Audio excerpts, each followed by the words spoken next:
Star Wars Episode 7, The Force Awakens!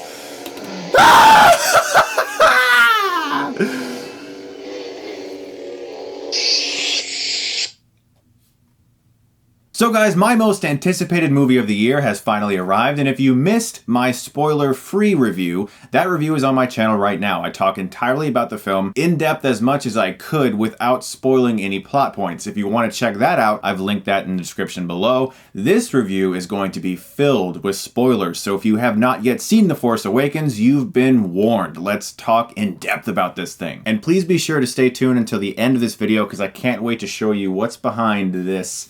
It's something really cool I picked up, and I love it, and I'm really excited to share it with you guys. So if you've seen my review, you know how I felt about it. I love this movie. It's not a flawless movie, but really no movie is. You can really pick apart just about any Star Wars film, even the great ones. I had an amazing time with The Force Awakens, so let's talk about some major plot spoilers here. Number one being that Kylo Ren is actually Ben Solo, the son of Han and Leia. Now, I genuinely did not expect that. I didn't go into this movie with speculation. I didn't go into this movie with theories or ideas. I just went into this film knowing virtually nothing and was super excited to watch everything play out. And I love that plot point because it gave a very necessary depth to Han Solo. Because we all love Han Solo, he's such a great character, but you really didn't know that much about him from just the movies. You don't really know about his parents, you don't know much about his former life, and so having that be in this film gave his character a lot more depth than if he would have just been Han Solo again, and it also made it even more tragic when his son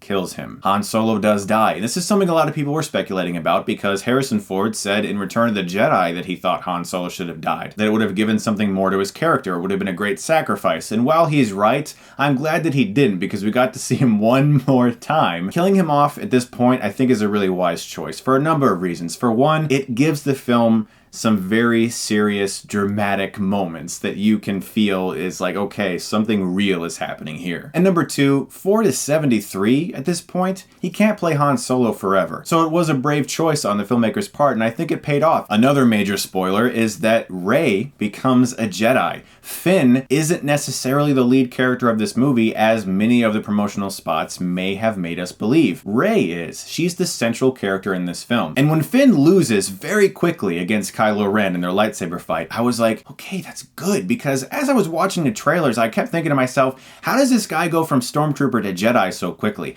How in the world does that transformation occur? And when he lost instantaneously and really wasn't able to stand his ground, I was sitting there like, okay, that makes sense. Where are they going to go with this? And I'll be completely honest, the first time I saw the movie, when the lightsaber lifts out of the ground and flings through the air, I thought for a second that Luke Skywalker was going to catch it, but Rey catches it. She turns it on, she realizes that she has this ability within her. When she's making her breakfast or whatever, her portion, that little green goo that turns into a strange green cupcake, she has a little doll that looks like Luke Skywalker. She has a Rebel pilot helmet that looks like Luke Skywalker's. She is definitely in some way closely related to the lineage of Luke Skywalker, that's for sure. So she's always had this ability within her, she just never knew that she could tap into it, and once she feels that she can and she does that Jedi mind trick on the Stormtrooper, it doesn't work at first. It takes like 3 tries, and when it finally does, you're just like, holy crap, that is awesome. And big laugh when she goes, and drop your gun. And I'll drop my gun.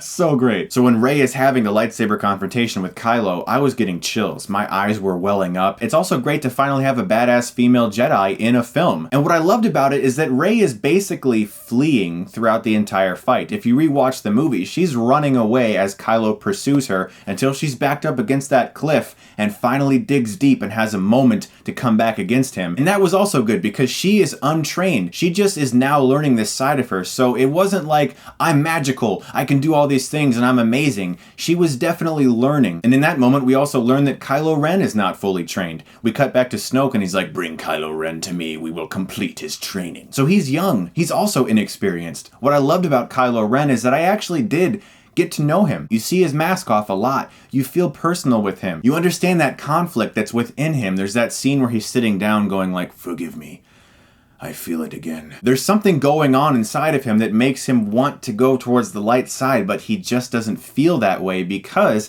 as Han tells Finn and Rey, Luke started training a bunch of young Jedi, and one of them went wrong and betrayed him. that was more than likely Kylo Ren, and probably why Luke disappeared, because he felt that he had failed. And that's the other thing I loved about this movie. There isn't that much exposition. There is, of course, but unlike the prequels, you fill in the gaps in your mind a lot here, and you can kind of understand character motivations just by their actions, and that is good storytelling. Speaking of Luke, now I can finally talk about Luke Skywalker. He's in the movie for like 30 seconds and he has no lines. Now, for some people, that might be very disappointing. And I'll be totally honest, the instant this movie ended, I was like, I just wanted a little more Luke. But really think about it. Did Abrams or Mark Hamill or the production team or the marketing lie to us? No.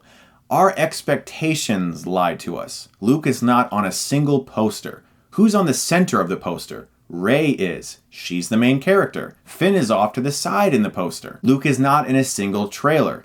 J.J. Abrams has never said that he has a substantial role in the movie, to my knowledge. So there is no dishonesty there. If anyone was disappointed by the lack of Luke in this movie, it would be because our expectations in our mind led us to believe things that the filmmakers were never trying to do. And you also have to remember what I said in my original review is that we're gonna get 2 more movies. We can't just pop in the next VHS tape of episode 8 like I could when I was a kid and experience the closure and finality of that. We have to wait. But it's not 3 years like it was back in the day, it's only a couple, so that's even better. And what I think is important to remember with a movie like The Force Awakens is that we cannot yet see the big picture.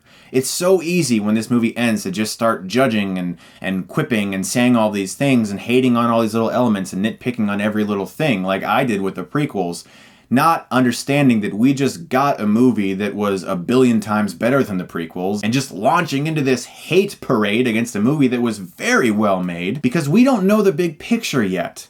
When Empire Strikes Back ended, tons of people probably were thinking, why was Yoda, this master Jedi, on Dagobah? Like, why was he there? If he's so powerful, why wasn't he helping people defeat Darth Vader? Why is he in exile? I don't understand. Obi-Wan Kenobi's Force Ghost just randomly appears to tell Luke where to go? Well, that's convenient. Han just by chance finds Luke out in the wilderness when he's unconscious on Hoth. There's just so many things you could complain about with The Empire Strikes Back, or even with A New Hope, that no one does because they were so well made and we grew up watching them and we can see the big picture. We can't yet see the big picture of The Force Awakens. And oh my gosh, I can't wait to. Now, I mentioned in my spoiler-free review that there was a character that showed up in the third act and kind of said, hey, I can help, and it felt abrupt out of left field. Now, that character I was referring to was R2-D2. He just turns on all of a sudden, shows everyone the rest of the map to Luke Skywalker, and it was like, why didn't you just turn on earlier? I mean, maybe somehow Luke allowed that to happen? That's all I can really think of. Like I said, we don't know the big picture yet. And the reason I say we don't know the big picture is because of one specific shot. A shot that we got in our first theatrical trailer of Luke touching R2-D2. Now, in that moment, Luke may have powered down R2. Luke may have been controlling R2 in that moment to be like, look, you can't tell anyone where I am, just stop until the right moment. And maybe Luke chose that moment and R2 then powered up and showed the map. All I can say is that in this film it felt abrupt. But I haven't seen the other 2 movies yet. For all we know, we'll get those puzzle pieces and things will make more sense. Now, as I said in my original review, I really wasn't a fan of Starkiller Base. It was basically a third Death Star. In fact, someone in the movie actually goes, it's another Death Star! So they're acknowledging that it's another Death Star. It's just, I didn't feel much emotional weight when that thing exploded. It was fun and visually incredible to look at, and my gosh, Poe Dameron was so great. Oscar Isaac, I needed more of him in this movie, but I just didn't really care so much for that. It felt like you could almost take it out of the movie, but I'm glad that Poe Dameron came back. You felt like you could almost just stay with Kylo Ren, Rey, and Finn the whole time. And I didn't care for the look of Snoke. He looked very CGI to me, and it could be that that hologram was just making it look worse than he actually was, but I would have preferred an actual person. Same with Maz Kanata. Lupita Nyong'o, or however you pronounce her name. She's a beautiful, lovely actress and very talented, but I didn't care for Maz Kanata. She looked kind of prequelish to me, and gratefully those characters aren't really in the film that much. I love when they're running and Finn's like, what about that ship over there? And she's like, that ship's garbage. The other ship they're going to blows up and she's like, the garbage will do. And it pans to the Millennium Falcon.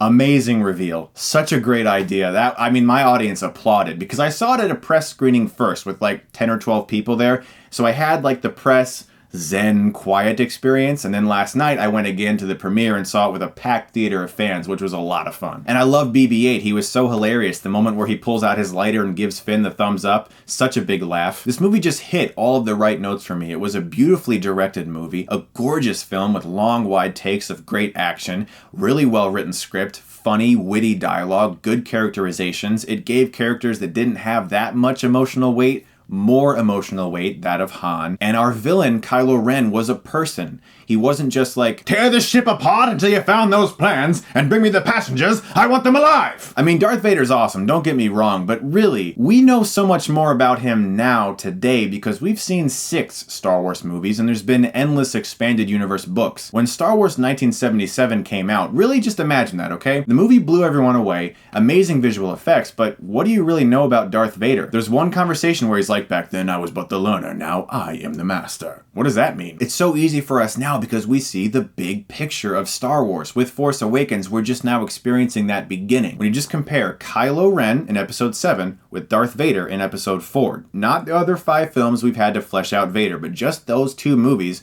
Kylo is actually a far more interesting character, one that you actually can learn more about, and that is really impressive. And I love the lightsaber fight as well. Abrams used real sparks when the blades clashed in real life for the actors to experience, and you can tell when these things are flying in the movie, they look realistic. And you get to see a use of those cross blades on his saber when Kylo twists the hilt, cutting into Finn's shoulder, and you're like, okay, if you get up close, that shit can burn. Guys, in all honesty, I love The Force Awakens. Seeing it a second time, I was able to pick up more small details. I had a great time with this movie. Some of the major complaints from its critics are that it's too similar to Episode 4, which, you know what? People saw the originals and went, I love the originals. People saw the prequels and said, I wish they were more like the originals. Now people are seeing Force Awakens and saying, that's too much like the originals. Make up your damn minds. Yes, it is very similar to Episode 4. Both feature an older man who is killed, although Han is nothing like Obi-Wan. Why? Because Obi-Wan taught Luke everything. Han teaches Rey nothing. Rey is already self-sufficient. She doesn't need anybody's help. She will need help to learn about the Force, but Han's position with Rey is basically just like, hey, you're pretty cool, I like you, let's be friends. It wasn't like Obi-Wan Kenobi teaching Luke things. Really, most of the similarities that I found between A New Hope and Force Awakens are just aesthetics, the way it looks. There's a desert planet, there's space battles, there's a lightsaber battle. There are certain things that reappear, like the cool game board, and Finn holds the remote up for a second that Luke trained against. There's Millennium Falcon fighting the TIE fighters, but I mean, that's in pretty much everyone except for the prequels. And of course, the Starkiller Base element. But the themes of this movie and the things that take place are very different than A New Hope, especially in launching our new characters, and we finally get a badass female Jedi. Guys, I had a great time with The Force Awakens. That is my spoiler review. Definitely check out my spoiler free if you haven't already, and my wife is going to upload something very cool to her channel. She actually got my initial reaction going into the theater and leaving the theater. I recorded it on my phone because I couldn't take guests to the press screening, and she's going to give her thoughts as well, and that's going to be on her channel very soon. Now, as I said, I wanted to share with you guys something really cool. It's right here. I am so excited to have this. This is an amazing wood carving of Darth Vader provided to me by Space Wolf Limited. They also sent me another one. Look at this thing, the Alien Queen. This thing is beautiful. I want to just put this on my wall. I'm going to put this on my wall. Space Wolf has been really great to me. He's an independent artist. Every engraved art print he makes is hand-signed and numbered. He's a hardcore fanboy for sci-fi, science fiction, space exploration. No other artist is making work like this guy. Each piece sold will personally have a tree planted in its place, which is one of my favorite things. And as of right now, everything is 25 to 50% off for the holidays. Darth Vader is only an edition of 100. Sold out editions are never remade, and all original artwork is destroyed, so it is impossible to do so. What they do is truly beautiful, and they also plant trees, which is just the greatest thing. He has tons of amazing stuff on there, and I've always had a great time browsing his site. They've been very nice to me. Definitely check that out. The link is in the description below. Thank you so much to Space Wolf Limited, and I hope you guys check out Star Wars The Force Awakens. Let me know what you thought in the comments below, and as always, if you like this, you can click right here and get Stuckmanized.